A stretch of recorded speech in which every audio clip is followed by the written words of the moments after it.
And then the next item is our senior high building project update, and we have Mark with us from BI Associates, if you want to introduce facilities committee, your team. Sure, this is I'm Mark Barnard with BI Associates, and this is Jim Martin who's here. He's project manager from our office. Bill Fleischer from Moore Engineering is the electrical engineer on the project, and Ken Kaufman from Moore Engineering is the mechanical engineer on the project. And we're here to give the board an update on the design development phase, which we're about 50% through that phase. We're working with Dr. Russo, his project team, and Dr. Cooper, his faculty, is part of the design team. And we've been having regular Tuesday meetings on this project, developing the design as we move forward. And also Paul's been involved in regular meetings.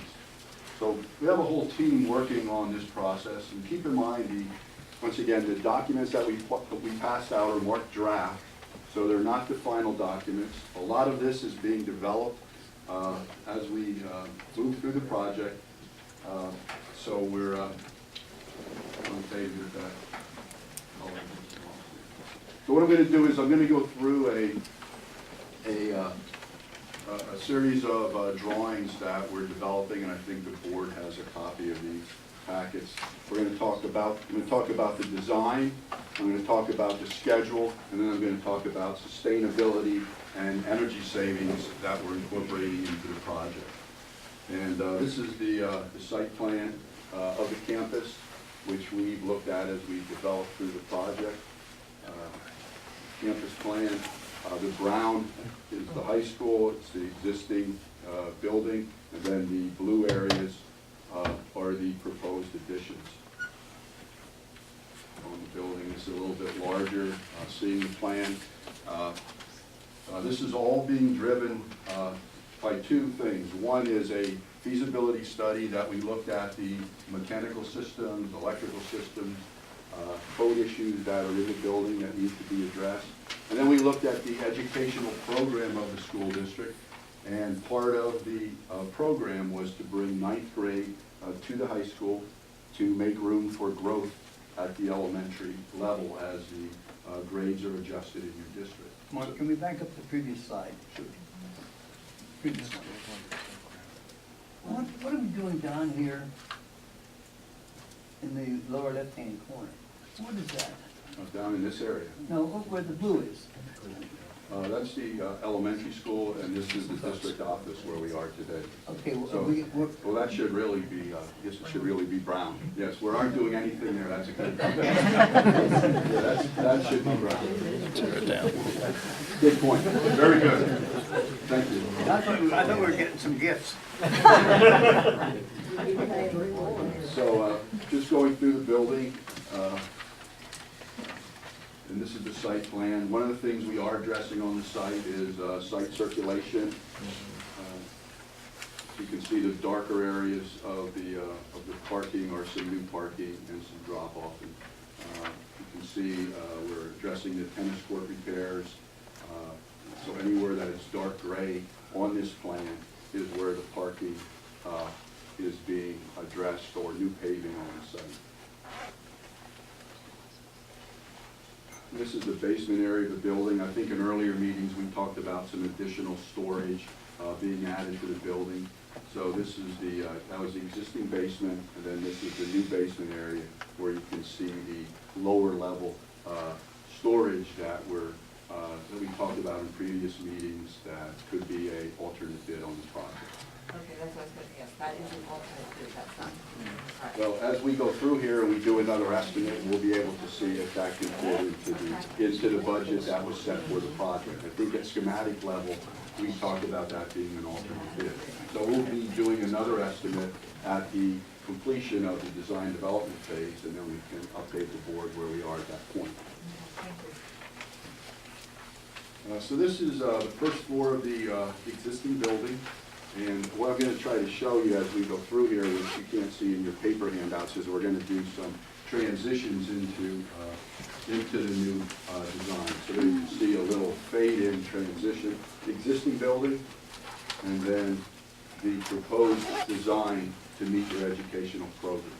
And one of the things we're talking about as we develop this renovation to the building is to develop the program of the high school into the academy model. And as part of that, the additions in the building are being added in order to reinforce the educational program. And you'll see that a little more as I go through each of the academic areas in the building. So the blue represents new construction. I'm going to call it the green color, represents modified areas where there's some renovation work being done in those areas. And then the brown is existing space that's getting new mechanicals, lighting upgrades, renovations, but the actual space itself remains the same. So that's the coding of this drawing. And then the next plan here that's Back going again, Mark, that, on my picture here, did you just change it? I did. Yeah, you did. Yeah, I already had pushed the button before you asked me, and it was already fading, so I just Up went next back. to the original building, up near the end there, you showed some blue area addition. But on the one that's on my thing, you see, I can't read it. Next to the gym there, up in that area, the auditorium. It should be the same, what we There, copied is. that area there. Is that an entry or is it not faded? I think it just has to do with the way it faded out or something, but I'm not sure See, where on are you the talking about? first floor shows nothing happening there. On what we In have, the I think flyers, it's showing yeah. us the academy. Oh, I think you have the academies, because you have the final fade, because as this fades through, then this is the one I think that's in your Oh, okay. packet. And so you, because it was fading, it wasn't able to print the whole PowerPoint because it's set up. So there's 3 stages here on the first floor. The existing plan of the building, and then this is showing the new additions versus existing space versus modified areas. And then the third phase here goes into the academic program that will be in the building for each of the academy areas. So you can see how the renovations and the additions are being designed to support the academic model that was designed by your administration.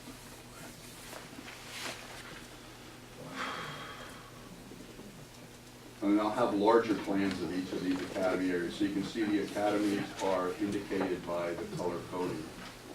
Will that be for the March 11th meeting? We can have that updated. Now, once again, we mark these as draft, they're progress prints. As you look at them, these are still being developed, they're still being reviewed. What you're gonna see is still being reviewed by the staff, by your administration. We're in continuous meetings with each department, each academic area within your district, and they're involved in the plans, as you'll see as we develop this. This is the second floor of the building. Again, brown showing existing. And then these are the additions from the first floor of the area that actually go to the second floor. And what we're trying to do as much as possible, because of the site constraints, is do 2-story construction wherever possible. Now, over in this area where we're building new gymnasium and music space, we're not able to go 2 stories because that space is higher because of the use of the space. So everywhere we can, we're adding 2-story construction. And then you can see on the second floor how that supports the academic model in the building. The next couple slides, we'll go through each of the areas.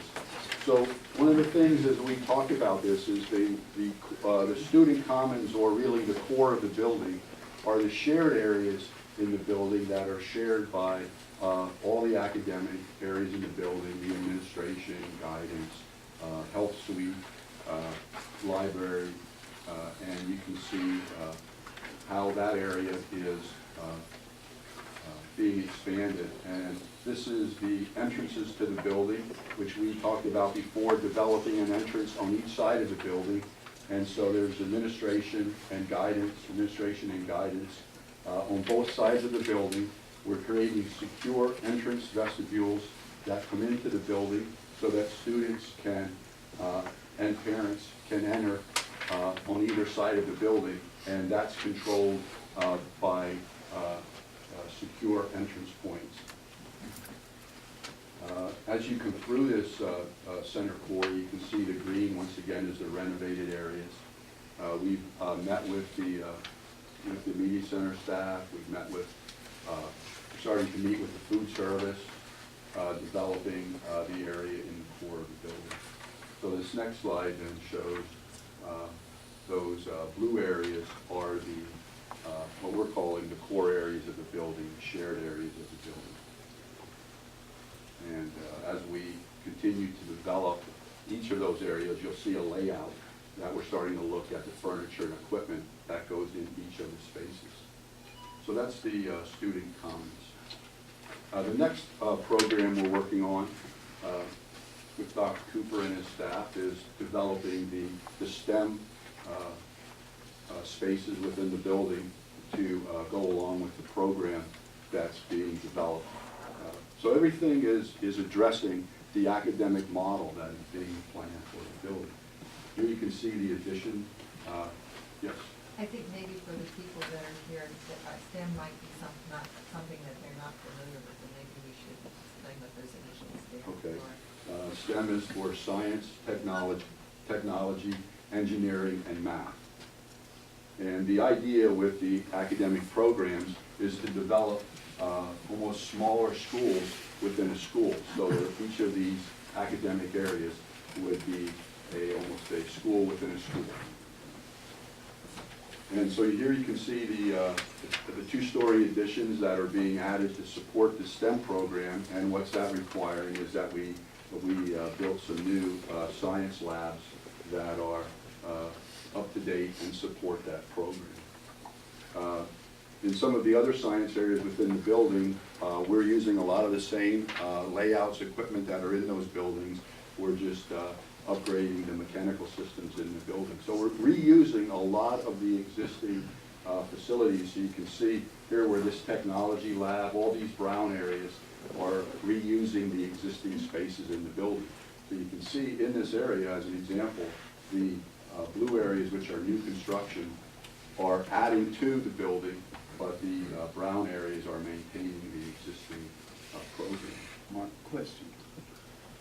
STEM, the STEM is two levels. Do we have to put stairways in to get to the second level or elevators? Yes, we do. And you can see the stair towers here. This is a new stair tower. Each of the academies will have a sort of a transition area. That would be a stair tower and an area for students to gather, like a large group instruction area where you could have group teaching. You could also have presentations. You could have display areas for projects. And so you can see here in the STEM Academy in this corner, there's a entrance point, stair tower, and this is a display area for that academy. And then there's stair towers around the building to meet code requirements, to meet fire exiting requirements. All those things have been incorporated into the project. So there are new stair towers. Yes. You said an elevator too. Where's the elevator? Jim, I don't think there's an elevator. Not on that side. Not on this There's side. an existing Yes. one, I think somewhere over on this side, but there's a new one over on That we're adding. over around the Bear Gym. So we have elevators to meet the code requirements, but there's not necessarily an elevator in each academy. But there are circulation points, and so that each academy can work within the 2 floors as an individual academic school within a school. The reason for my question was, we're trying to make them small schools and to cut down the hall time between classes. And, you know, if you have to go there in the building, get up to the next floor. I was wondering if we're taking care of that. You can circulate between the stair towers. We have 2 elevators in the building. We can look at that as a, as an item to No, address. I think you've addressed it, I'm just afraid that it was. So you can see the STEM Academy in the green color. Then this goes to the Entrepreneur Academy. This is where the existing music program is now, and one of the things that we are doing in this project is putting the music facilities, which you will see, adjacent to the auditorium, so that they can support the auditorium, the music program and the auditorium tied together, which is really more functional than having the music on the other side of the building with instruments. So we've taken this area and we've turned it into the Entrepreneur Academy. And here you can see the renovations that occurred, and we added some additional classrooms onto this area, which are in blue. And then this next slide shows how that academy will actually work. And you can see the labs and the business classrooms and the other spaces that are in this academy. This is the visual and performing arts. Obviously, utilizing your existing auditorium, which is in fine condition, and this is the main entrance to the auditorium in your gym. And so we're taking this area then, and you can see the construction that is occurring to pick up the music facilities and also this black box theater, large group instruction area that's being added onto the building, and then classroom space. There you can see in the next slide the purple being the Visual and Performing Arts Academy, and then the support classrooms for that are down the corridor right in this area.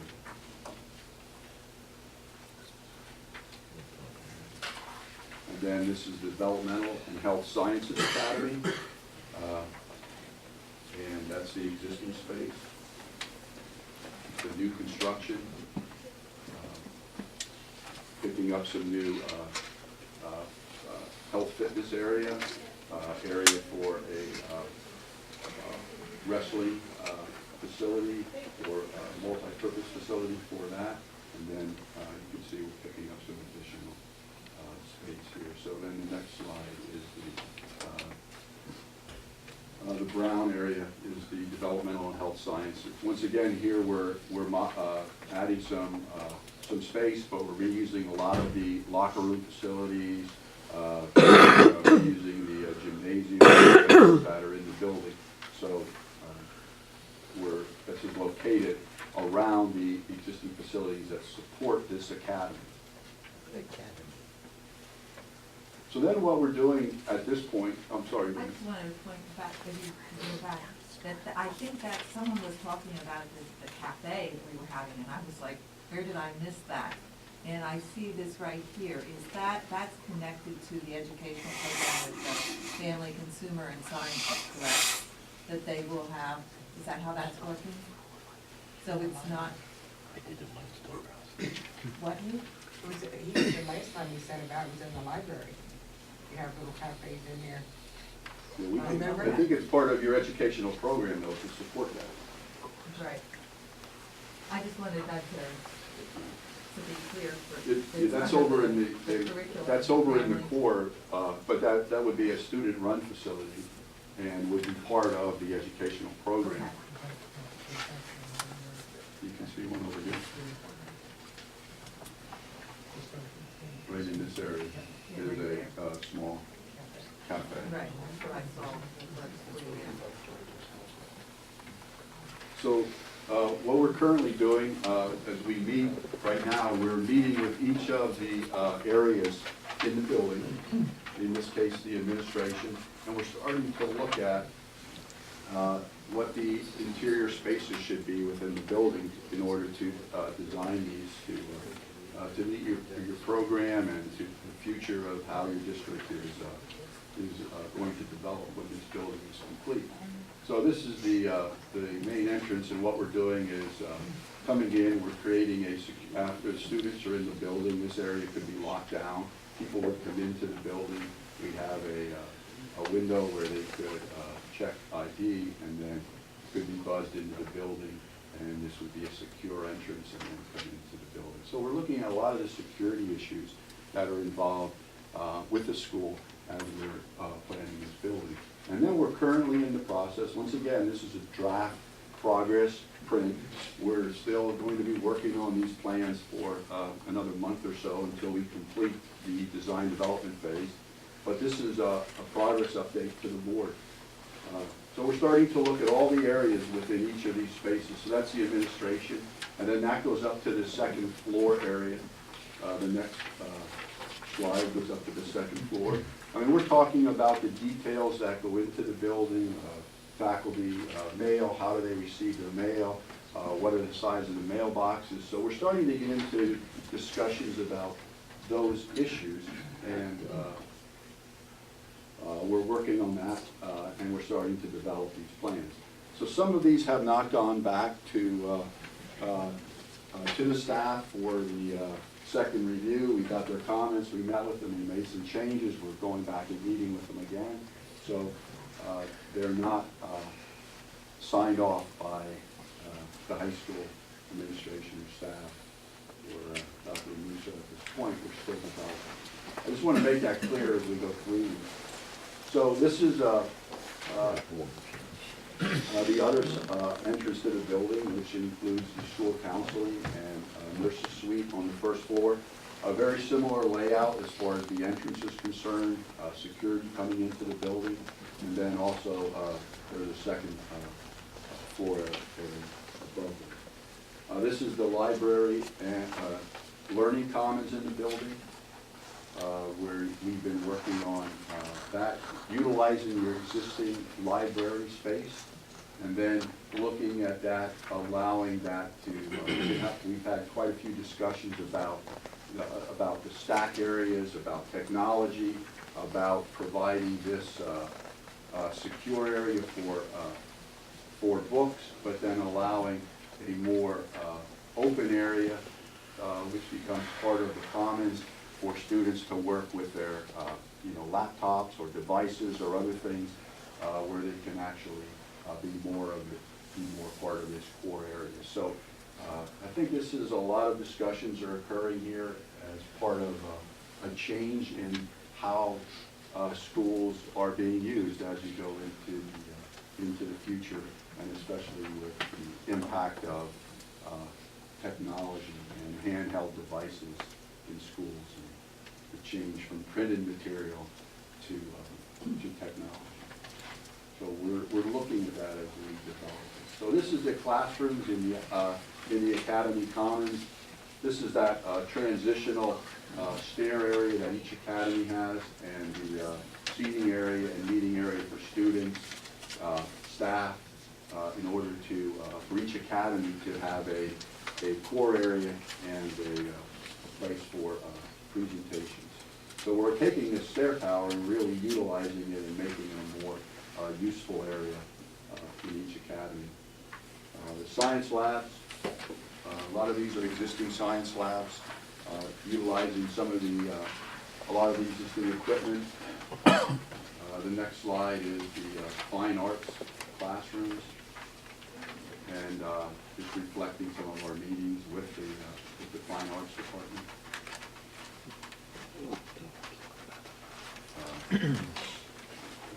Continuing looking at this, family and consumer science labs, preschool labs. I'm sorry.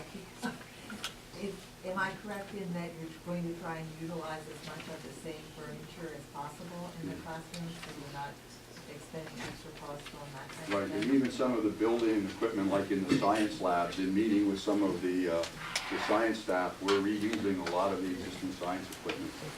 We might be adding some additional science labs, but a lot of, or most of the existing equipment is being utilized. So this isn't all new, throw everything away. We're reusing as much of the existing facility as possible in this renovation. Here you can see the music suite. Now this is new because it's being relocated over by the auditorium. We're working with them in order to look at the music, the orchestra. With ninth grade coming into this building, they're looking at larger groups. We're looking at practice facilities, instrument storage. All of these things have been, through meetings with the music department, these areas have been developed to support your program and how they see the program changing or developing when ninth grade is part of the program. This is a new space on the building, this health fitness center and training facility. This would be an area where you would have health equipment that is more promoting staff use, community use, student use of the facility, located back by the gymnasium part of it. The next thing we're starting to do is develop the exterior elevations of the building, using a lot of the existing facility. Starting to look at some renderings which are in your handout, looking at the entrances to the building, going into the core facility of the building. Some of these are first time out tonight, so they're subject to change. So these are drafts. Just some renderings we put together to start to get some imagery of the building. And this is main entrance coming into the building. This is like a corner of the academy area of each of the academies, showing that student group area inside of the building. Visual and Performing Arts Academy. So that's the overview of the design part. The next part I want to talk about is where we are schedule-wise, going back to some of the previous schedules that we had. Working down through our schedules, this is our history. January, February 2013, we have the site assessment is underway. We have the project design team meetings through January. We had a planning, Colbrookdale Township Planning Commission meeting, doing the geotechnical work. You can see the faculty design development meetings are continuing. And when you did the Colbrookdale, was Boyertown, because I know part of the district is, part of the building is in Boyertown, the other part's in Colbrookdale, somewhere in there. So What- did everyone, I mean, go ahead, Charlie. Colbrookdale and Boyertown have discussed this, the Colbrookdale Township and Boyertown Borough, and have decided that Colbrookdale Township Planning Commission will take the lead on the land development process. And that night, it was the Colbrookdale Planning Commission meeting, and Boyertown Planning Commission was invited, and one person from Boyertown did attend. The others were sorry that they couldn't attend. They said that, but they couldn't make it that night. But they will receive Boyertown will receive all of the land development drawings and other applications. They'll see all that, but the lead on land development, the group that we will make application to will be Colbrookdale Township Planning Commission, and then the supervisors review it. Okay, all right, So thanks. they've agreed on that already, but they'll both be involved. Okay. so this is a schedule that we had presented to the board early on, showing where we are going through the process. You can see, coming up in March, we're going to be preparing for the Act 34 hearing. We also have a schedule where we're tracking all the approvals on the process, which is the next slide, and where we are in that process with all the land development, municipal reviews, approvals that are going through the process. So I know this is hard to read, but we just included it in there. Another land development approvals that we're tracking and where we are in that process as we're going through the project. This is a little bit on municipal code review, which Dr. Ramuso just addressed. with the borough and Coverdale Township, and the review process that they're going to go through as far as the code review of the building. And then clearly we're going through the PlanCon process because this project is eligible for state reimbursement because you submitted it prior to the moratorium. And where we're at right now in this process is we're in design development drawing, which is the second design phase. And when we complete this in March and the board approves this, we would actually move into the construction documents, which are actually the bid documents that will go out to bid. And this is a large view of the PlanCon schedule. And you can see for the January, February, doing the design development. March is the Act 34 booklet will come before the board. In April, you will approve PlanCon D, which is the Act 34 hearing, the project accounting. And then PlanCon E is the actual design development drawings that we're developing that you're reviewing a draft of tonight. That will occur in April. And then we would look at approving the PlanCon after the next set of drawings in July, August. So that's the schedule update. The third part of our presentation tonight is to talk about some of the things that we're doing in the building as far as sustainability, energy savings for the building. And if you recall, when we submitted this project to the state, we got 10% additional funding from the state because the board elected to go with project as a lead project. And in order to achieve that, we needed to get LEED Silver, which is, as you can see over on the side here, 50 to 59 points is silver.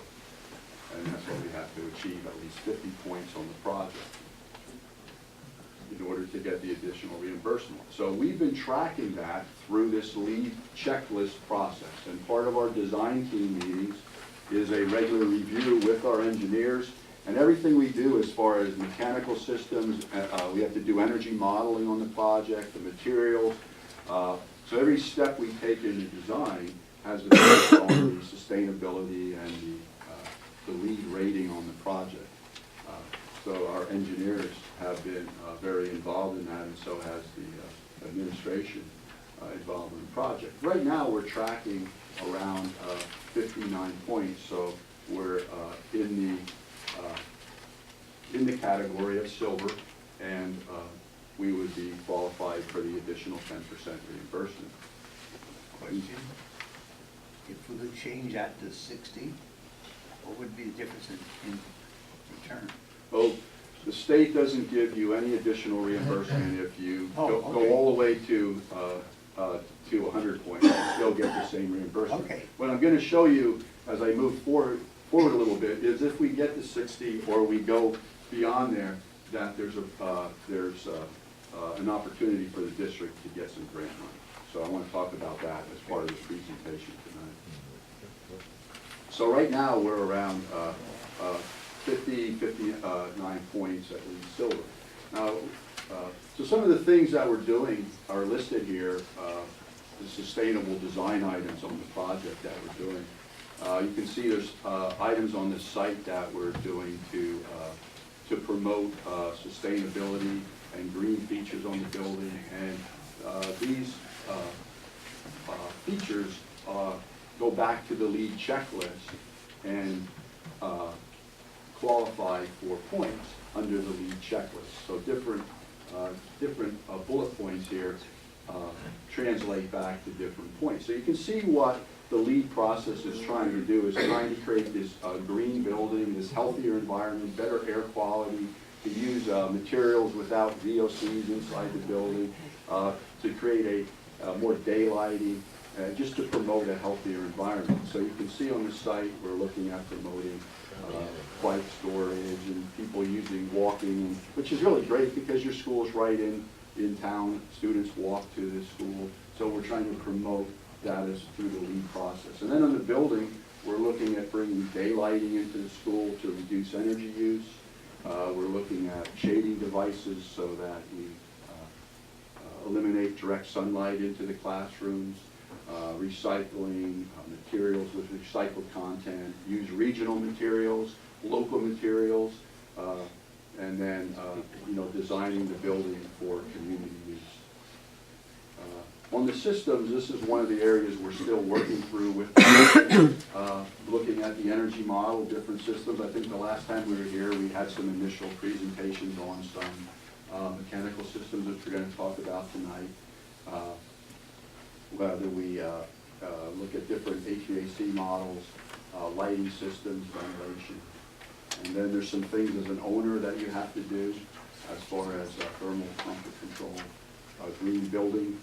Part of the LEED process is to have a green building curriculum as part of your curriculum in the school. And then during construction, you have to have a waste management plan, and you have to monitor the indoor air quality. So right now there's a grant available, Alternative and Clean Energy Program. And we had sent a letter to the school district as far as seeking this grant.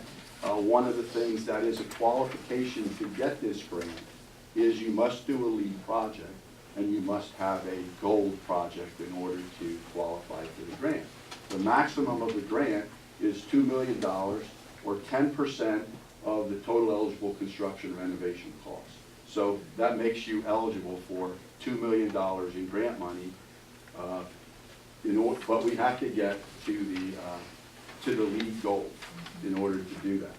So we need a board authorization to submit this, which we sent the authorization to the district.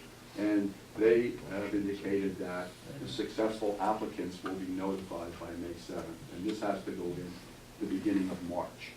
So we're approaching a point of submission. So we looked at some ways to get to LEED Gold, and we think we can get to 65 points on the checklist. And some of the things that we would target to get those additional credits are on the next page. And going down some of the other things that we haven't checked before would be post-construction HVAC system measurement and verification, the possibility of purchasing some green power for the building, implement a green housekeeping program, do some building envelope commissioning and additional site assessment. That would get us up to those 65 points, which would make us eligible to apply for that grant, if that's the desire of the board to go after the grant. I think we talked about that. Additional Get the costs. ideas. The next slide. No. About, All these things that you're saying we would have to do, what would the cost be on those? I knew that you were gonna ask that question. So we ran those costs. And to do these things, we feel would add about $50,000 to the project cost.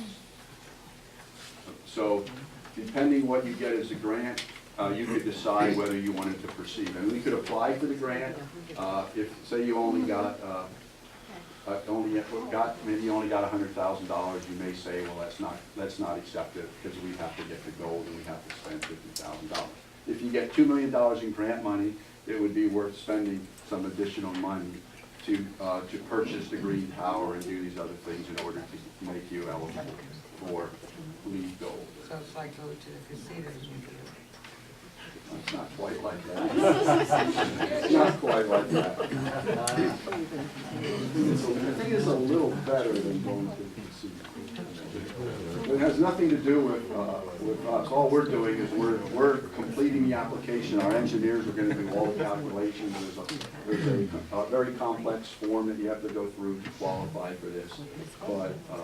But your district does qualify for, to submit for this, and so, I would recommend that you proceed with it, to do it. So, but this ties back a little bit to the HVAC options that we talked about the last time we were here. Because when we develop the energy model, these different HVAC systems that are in the project create different points on the lead scorecard as far as going forward with it. And if you remember the last time we were here, Paul had some concerns about the geothermal system, and we were looking to go to the VAV system. But since that time, we went back and we looked at a sort of a hybrid where we go with a geothermal VAV system to address Paul's concerns and also still allow us to qualify for more points in the energy model through LEED in order to get your project up to closer to the goal, and also to look at some additional energy savings in the building. So we added a fourth category here of another mechanical system that we're studying. So can you just explain what that is a little bit, so there's not a heating unit in every room in this hybrid? I'm gonna, Ken, I'm gonna let you do that. You know, what it basically is, instead of having a unit in every classroom, you would have larger compressors that are more centrally located, that are tied to the geothermal system, but the VAV boxes would still be in the classrooms like they would with the option 2. So you have a hot water system that provides you some backup heat, and which is another one of the issues that we were trying to address. So you address that with that, and then you centralize, you have fewer compressors that you have to work with, but they are tied to the geothermal well field. So it's kind of a combination of the two. So how many compressors would it be in that building? I think we estimated it would reduce it by, I don't have an exact number for you, but if there were, say, a unit that was serving 10 classrooms and you would have had 10 compressors, now you might have 3. So it cuts it significantly. Okay. Does that reduce the number of boreholes on that too? It actually, with what we were going to do, we were going to try to reduce the boreholes and supplement that with another part of the system too. So it does, this option does actually reduce some of the size of the outfield. Question here? Question number I'm sorry. Isn't it a fact, I've been doing a lot of research on this, that most of the newer schools with the renovations do have 1 unit per classroom? For geothermal systems, Yes. that is generally the typical method of approach. Thank you. So, and I think we're studying this, and I think before we can really make a decision is that we have to do the test boring, and we have to do the conductivity test of the soil conditions around the high school in order to determine if geothermal is even feasible for the school. And I think the design team is recommending that we go forward with that and at least determine if it is feasible to consider geothermal, because while we're looking at this and we're analyzing it, we don't really know until we do a board. So that would be really the next step in determining this. So just Question. I have a question for you. If we put a geothermal in each room, what is the maintenance history of these individual units? I believe if you look up on the chart, we actually show the annual maintenance cost. I'm not sure if you're talking about the cost or if you're talking about the longevity. I'm talking about, you know, one of the Paul's concern was I have X hundred units that I'm going to have to maintain. How much of a job is that going to be for me? Well, I can only tell you the information that's developed from ASHRAE. ASHRAE is an organization that kind of tracks HVAC, heating, ventilating, air conditioning systems, and it's kind of like the international authority when it comes to that. They list a typical life of 24 years for these types of systems. That does not mean that every compressor is going to last 24 years. We've been seeing in the projects that we've done that typically they last about 20 years. They're much more, they last longer than what you would have outside. A lot of people think of a heat pump as what you might have at your home. And the big difference is that the heat pump that's at your home is sitting outside in the weather. These compressors are actually inside the building in a conditioned space. So they're not dealing with, you know, quick, different changes in temperature, going from 0 in the winter to 95 in the summer, rain, snow. None of that is on this, so you do have a much more uniform temperature and condition that helps them last longer. So those units would reduce our educational space because you need space for them. Typically, the size of the closet is about 30 inches by 30 inches. Or 3 Oh, foot by 3 okay. foot. It's a very, very small closet. This, I did have a question on the cost per square foot on this chart. Help me understand, if we have 2/3 less compressors from what you said earlier, the cost per square foot of geothermal versus the hybrid is, actually, it's a tad more. Yeah, with Virtually the with same. geothermal system, where you have the compressors in each room, you're talking about smaller compressors. So your cost is smaller because instead of having, you might have three Okay. 10-ton compressors in the unit at a central location for option 4, where you might have a lot of 3-ton compressors. Okay. So it's a smaller component. That makes sense. All right, thank you. any other questions? Sorry about that, go ahead. I think this chart looks at the 4 systems that we're analyzing at this point.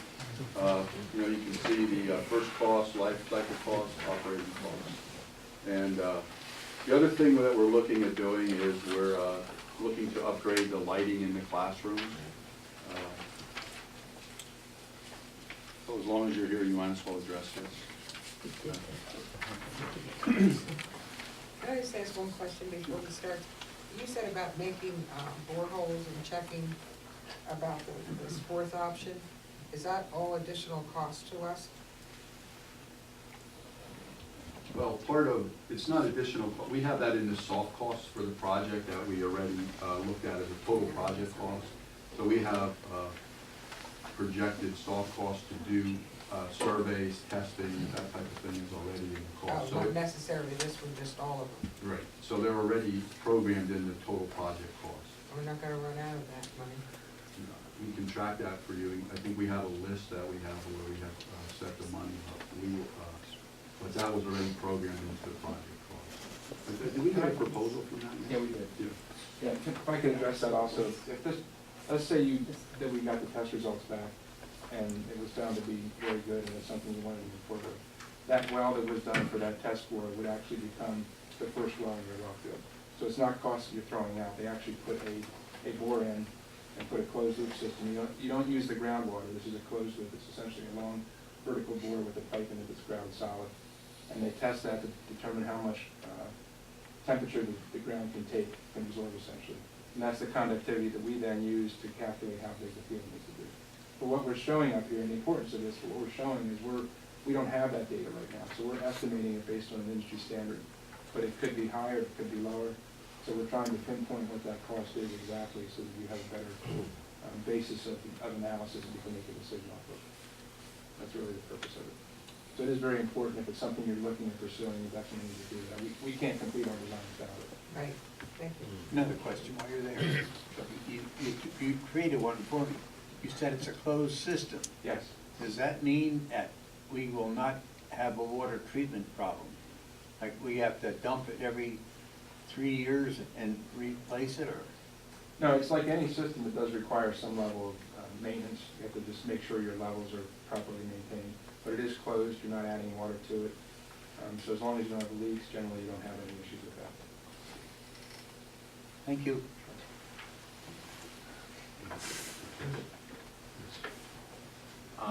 The classroom lighting upgrades, I guess the lighting was done as an energy project a couple of years ago, and Paul had asked us to look into what the costs and savings would be as far as electricity savings, HVAC savings, by replacing that lighting that was recently installed, and what the savings would be per classroom, and what the payback would be.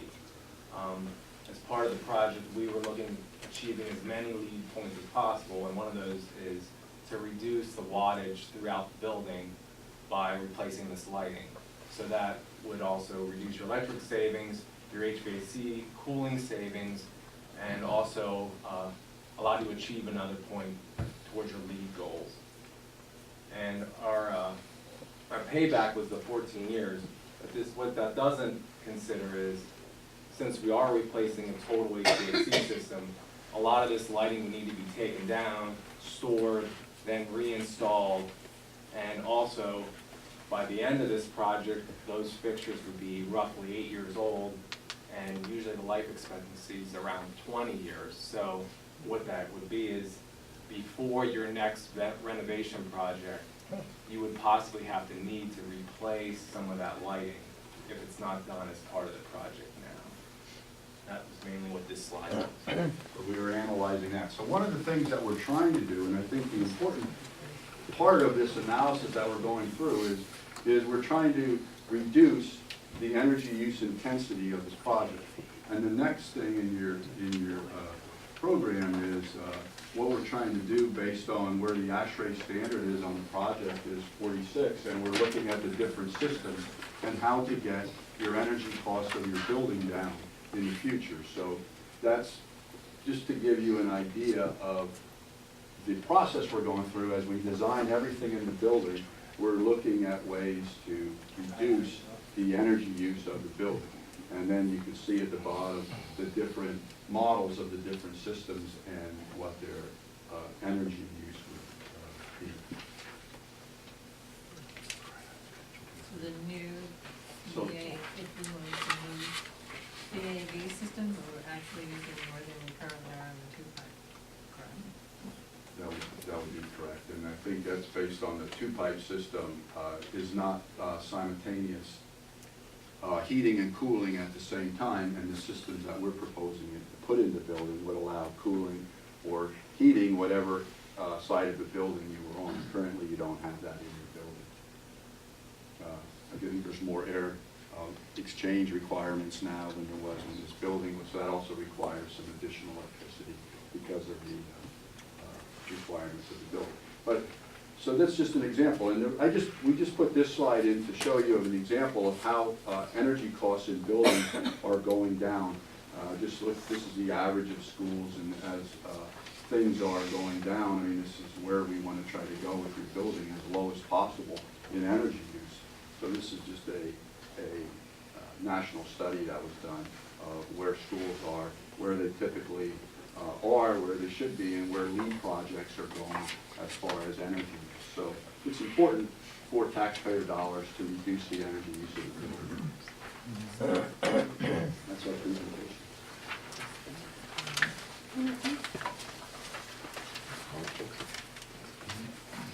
Yes, sir. On the reimbursement, isn't it a fact if we renovated the old building, we get an extra 10%? We're getting 10% reimbursement because we are renovating the existing building. I'm talking about the old building, we're not. You wouldn't get any more, you wouldn't get another 10%. If there is under PlanCon, you are correct, that under PlanCon reimbursement, you get 10% additional reimbursement if you do a LEED project, and you get 10% for renovating existing building. Now, we are renovating part of the existing building. It doesn't mean you have to renovate all of it. Even if you renovate a small part of it and reuse it, you get 10%. So we have already captured that. By renovating what was existing, but not using the old high school. You still get the 10%. And if we wouldn't break it away from the other building? You wouldn't get another 10%. You get 10% for reusing any part of an existing building, and we are using most of the existing building. So that wouldn't take effect with the amended school code of 205. I'll have to read that again. Okay. I mean, we've already, as long as we use any part of the existing building, the existing structure prior to the PlanCom process, you get 10% reimbursement on the entire reimbursable amount. But you can't have it connected with the old building either. I think the reason that we were concerned about connecting it was more about the code issues. But you have to remodel that also. That's correct. That's what I'm saying. Take any other questions from the chairman? Yeah, I'm wondering if this is gonna be available on your, project reports that we can access online, as far as the previous reports and also the visuals there, We can put this so presentation. that we can like blow it up so we can see it. That was the question I had. Can you give it to us any bigger that we can read it? Yeah, I think we can put it on our website, and then you can view it at any size screen you'd like, or print it out as large as you want. So we'll post it on there along with all your other With the report reports, stuff. and you have access to that. That would be good. Here's some larger Yeah, ones. we did enlarge some of the copies that you got us, the board will receive. I know Dr. Russo asked for this ahead of time, but Jim and his team are scrambling to get this stuff done. We didn't have the renderings and everything that we were working on, we were working right up to the last minute. So we'll try to get them out ahead of time the next time. I have Another question? Yeah. I think it would be helpful to me as a board member to have administration once again present the academy concept and put it out there in black and white as far as how this is all going to work, how this building supports that, how the students, let's just say a template, when you had presented before and you would say it was going in, what, 2019 or whatever year it was, if everybody could then be in academies, as to how that phase-in would work, how the students would be signing up, what would their choices be, you know, if they're choosing a fine arts academy, if they're choosing a STEM academy, how that transition works and going, just so that you can, so that we have a context as to how that applies to this building, you know, and how this design works for the educational process and why it works well and why it's being designed that way. I guess it would be helpful to get that reinforced to us again, at least it would be for me. I don't know about the rest of the board members. I think it would be helpful to include the comprehensive plan, because that's where a lot of the thoughts have come from that spring when we worked on that, the old strategic plan, now the comprehensive plan, for our goals for the district and the students moving forward. I think it's just would be easier to, let's just say I'm the student and I'm starting this new, coming in ninth grade, and what are my choices gonna be? How does that change our current delivery of education? You know, and that we're moving forward, as you say, to support the comprehensive plan in the 21st century, and how we're adapting our education delivery system to provide the students today with 21st century living skills and the business side of it, and entrepreneurship and job shadowing and all of that, how that plays into for the students, just to physically be a student and say, okay, these are my choices and this is the building I'm gonna be working in and this is how it operates. So you'd like us to represent what was presented at the January 3rd meeting? Yes, but in more detail. In other words, we got an overview of that, but we didn't get it, we got an overview of the program, the building, but not as a person going through it. Not as a student. If I get the program of studies, these are my choices. You know, this is how I can make my choices. Can I speak for the administration? Yes. Would that be okay with Mr. Carlson? You know, yes, I think we can certainly provide that. I think the best thing, you know, if we could speak a little bit as an administrative team and then certainly work with Mrs. Simmons on, you know, when and where that could take place, we'd be glad to. But I think, But I know tonight's even like if we agenda. were walking through the building, Sure. just to visually see I know tonight's how- not the night, but we Right, certainly can take exactly. that feedback, I think, and come back to the board with some No, I- opportunities. So I think we'd like an opportunity to speak about that a little bit. I'm just one board member, and that was just, I was asking. Seems like a good idea, and something certainly we can do. I was just offering. I just have one other question. Of course, I wasn't on the design team, but I guess I'm wondering, did the design team walk through the old building and declare it wasn't good, or how did that get declared that we weren't gonna use it? Well, I'm confused. Well, we did walk through the building when we did the feasibility study back originally, when we did the feasibility study. And if you refer to the feasibility study, there's a detailed report of your entire facility and the cost to bring the building up to current code, mechanical conditions that need to be repaired, electrical issues, structural issues throughout the entire building. And it was separated into different areas. Right, So- and we got a cost on that, Correct. which was cheaper to remodel it, renovate it, than it was to add that many square feet on. But I Well- guess I'm coming back to why was that decision made? Who made that decision? That's a good question. One of the things we did is we looked at several different options. One of the options initially was to renovate the existing building. We refer to the existing building. But in renovating that, in order to meet this academic program, just like you saw on the plans, it required some adjustments in walls and use of that space. So there's two issues there. One is the cost to put new mechanical systems, new electrical service, code upgrades, fire protection system, all those things that have to go into that building to make it a modern facility. That was one cost. And then the other cost was to adapt that to the educational program. So if we had to modify a space or put science equipment in the space, which wasn't originally in our study was just to bring the existing facility as it stands up to the condition of a new building. Then as we went in and we started to look at the academic program, initially we had that part of the design, but the program requirements of each academic area required, in one sense, that there was either modifications to the old building, or as we looked at where each of these academies would go, academically it was better to put the additions where each of the academies are. So this was because we're using an academy approach.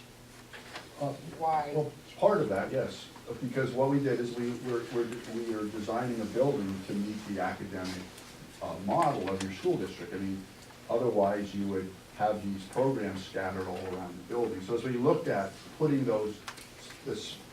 either modifying that space to make it work for your program, the cost of that original building, of renovating that,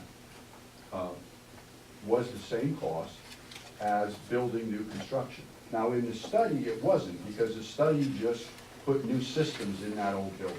But as we started to look at modifying that for state-of-the-art science facilities or whatever it would be, it required some additional work and cost in that space.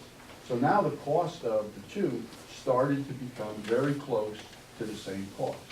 And as we worked through that, educationally, it made more sense to move that space within those academic models, as you could see in the plan. So that was a debate that we went back and forth on as to the cost. Who decided? Who's we? The board? It was a discussion that the design team looked at. and Are they then- from Boyertown? The design team? Who is we? This is we're calling out. Can't have it because it'll Wait. get a little nuts. We have a period after this public comment later, which you can make your comments. Yeah, but we won't get an answer. Who's we? Well, all of our presentations go to the board. We're working with the design team and the administration, and our presentations have all come before the board. And so clearly the decision is made by the school district. We're studying different things and we're presenting them to the school district for final decisions. So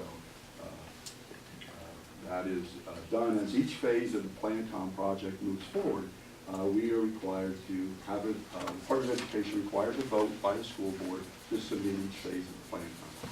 And that's why the Plan-Com process is.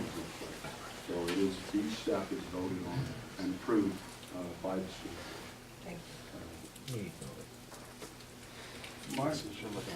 I have two questions. One, considering Barbara's comment about the student and the academy, I think it would be important to include the value of the academy as far as the community is concerned. You know, like the movement of students to the building, that type of a thing. And the second thing for you is, how many classrooms are we adding? We take into consideration that if we may be giving up the old building, that we're putting additions on, and what will be the plus of classrooms? My reason for that is the utilization of the space in the school. I hear some comments about lounges for teachers. Well, if the lounge doesn't designate a room for a teacher, it makes a room available for students. And there's some value in that, and I'd like to, I'd like to know how many classrooms are we adding, and how many students are we bringing in from the 9th grade? I like that. I don't need that. I don't need an answer now.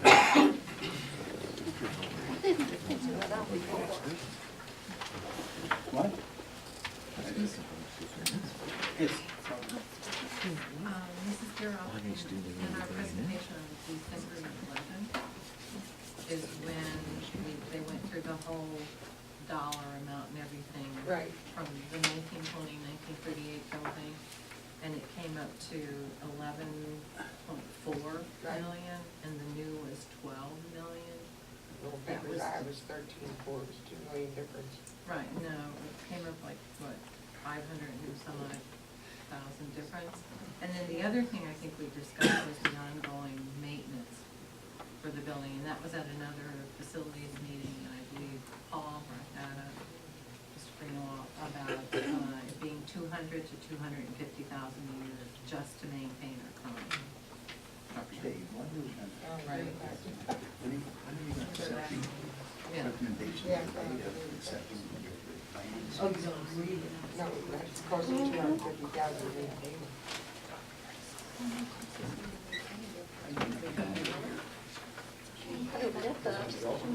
Yeah, after, when it's all designed. Mark, can you pull up your schedule again? We're going to review the schematic design into design development and into the bidding document. You're gonna have to go back. I'd like to have mine, but you can't read it. I'll make sure there's large copies for you. 11 by 17. That would be great.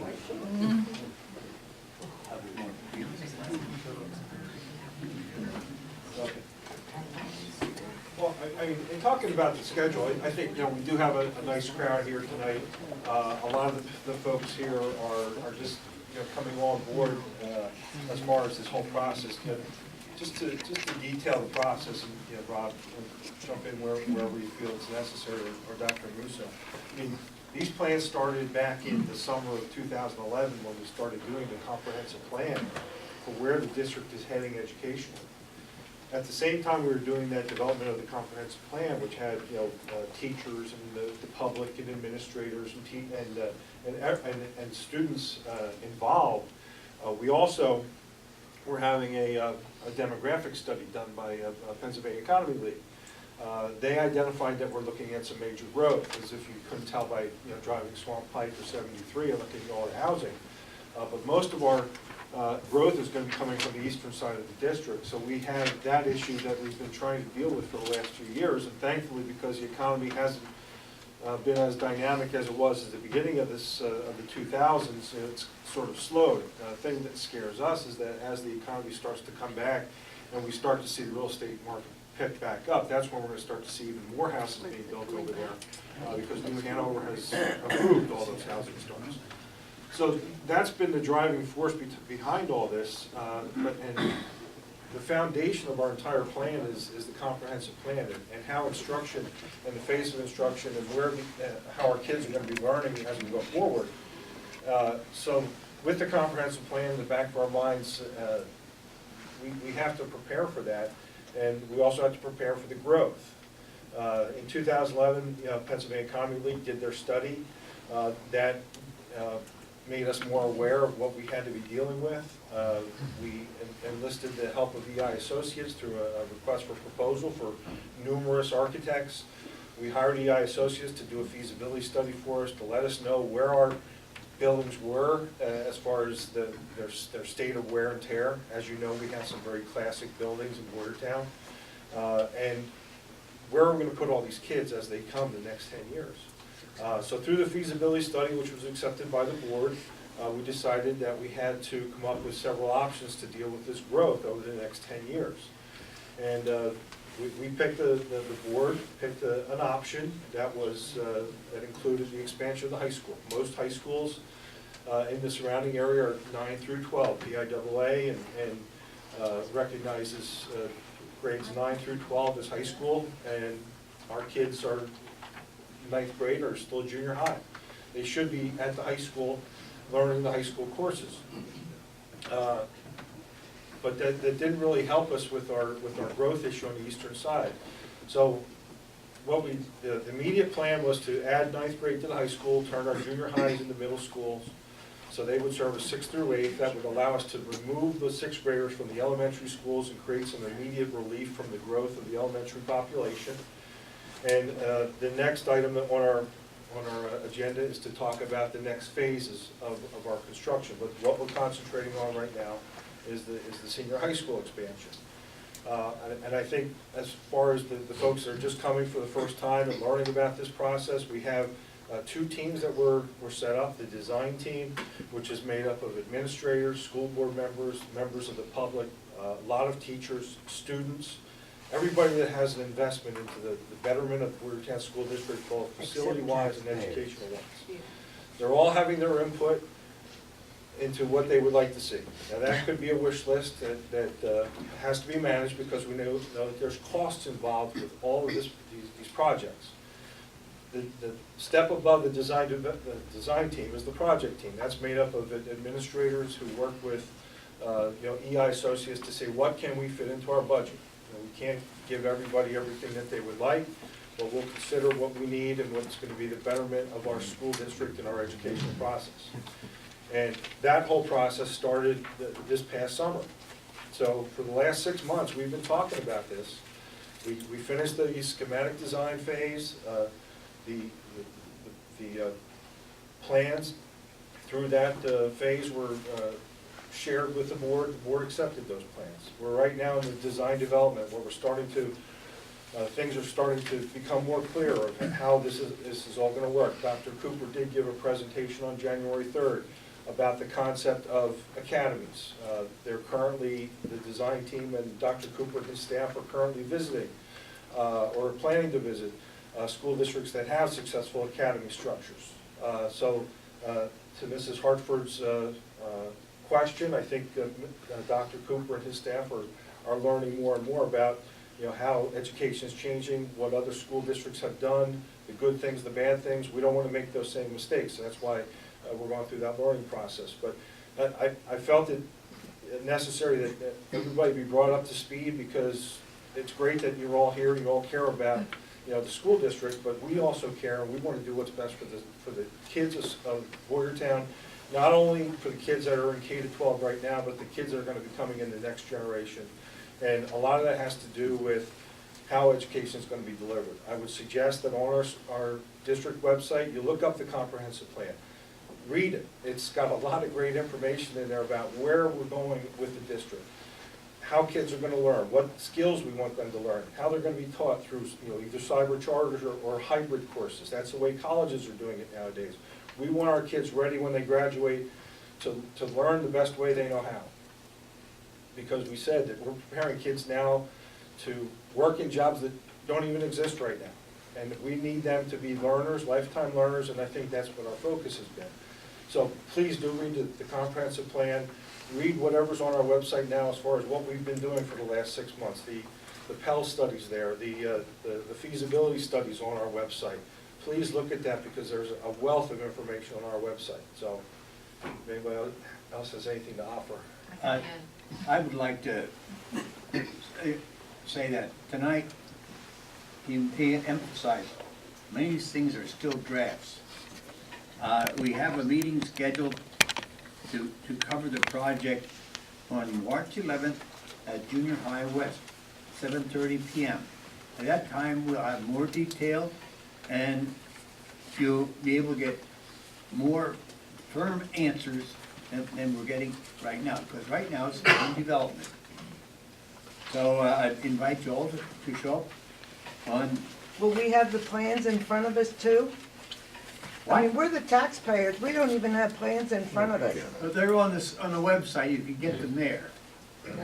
Thank you. What? We took all the security Oh, concerns. do we? Okay, sorry. But they're draft, What? they're draft. Yeah. That's why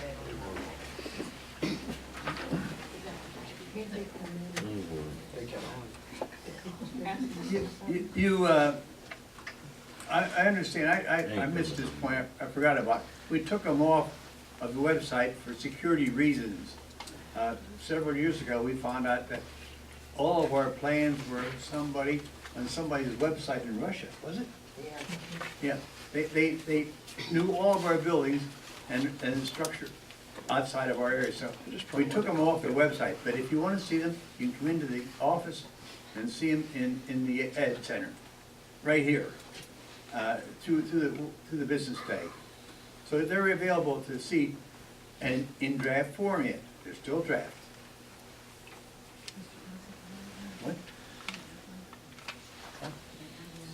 Yes, go ahead. I just wanted to add on to what you were presenting as far as factual information and what's been going on. We had a feasibility study done in 2001, and at that time, PDE, which basically their projections as far as your demographics and the growth in the area are based on live births in the area. At that time, they had projected for 2011 that we would have 1,584 students at our high school. In 2011, we had 1,733 students at our high school.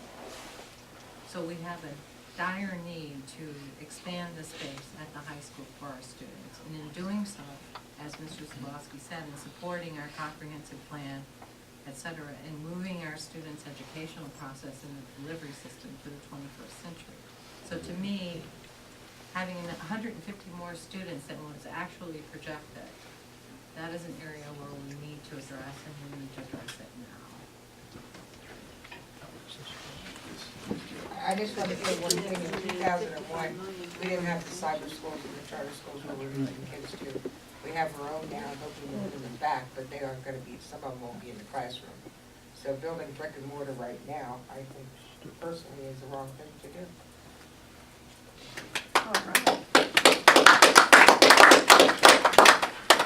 Okay, I think I'm going to cancel phase 2 construction projects tonight of the hour. This other discussion, I think we've gone through that pretty well as far as the board is concerned. Mr. President, I think one thing we do have to talk about is the board action that we will be requesting on Tuesday about the grant application. Oh, Um, you mean the $2 million? $2 million. Yeah, I'll take it. You'll take it? Yeah. Okay. How about you, is it okay to put that on? It's one of those cases that we have to get our foot in the door. We may not use it, but we have to get our foot in the door. So I think we can put that on the agenda for Tuesday. Okay? Mark, have you had experience with the ACE program? With what program? We have had experience, but this one just is a new application, there's funding available.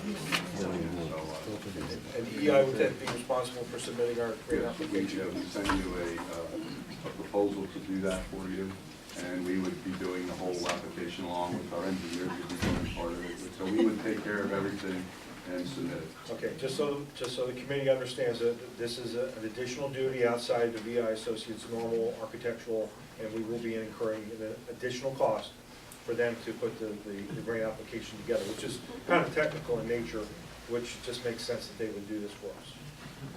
I think the cost was $8,500? And have you done any others before? Yes. Oh, okay. And the outcome? Didn't cost it. They got the $2 million. Well, this one, there was another grant that we applied for, but Is this the There's first no time guarantee. you're doing this one? There's clearly no guarantee that. But is But this it's clearly based the on first funding time that's you're? available, and it's based on the application and, the systems and other things that we're applying. And I believe, the ACE fund started out with $165 million. Now, they have had awards over the last so many years. The fund balance that's available for school districts applying is still almost $96 million. So we believe there is a very good chance that we would be considered for that. But this is clearly the first time you're doing the one for 2 million. Oh, that's what I hear. Thank you. Any other comments? So do we have consensus to put that on the agenda for Tuesday? Yes. Thank you.